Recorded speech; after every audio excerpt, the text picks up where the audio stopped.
The shutdown of the U.S. federal government is big news in China, and the Chinese state-owned TV channels covered it every step of the way.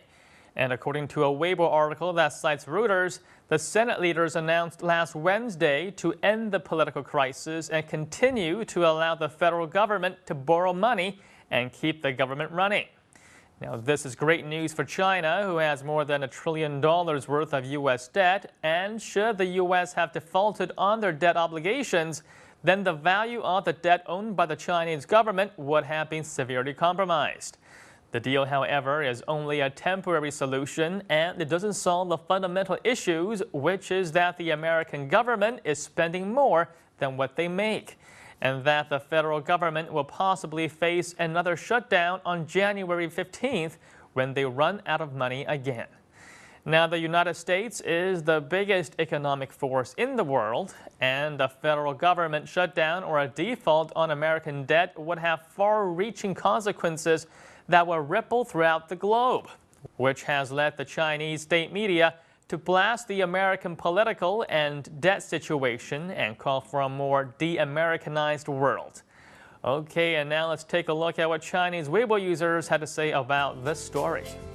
I read the Xinhua article, and I must say it looks like something that I would expect out of a North Korean state publication. De-Americanization is a silly concept to come out of a state news publication. First, why don't the central government find a way to stop buying American debt, and then we can talk about de-Americanization. The world is already being de-Americanized, and America's dysfunctional democracy is speeding up the process. How can China talk about de-Americanization? America needs China, and China needs America. The Xinhua article is for domestic readers. China loves to drum up anti-American and anti-Japanese sentiments in the country.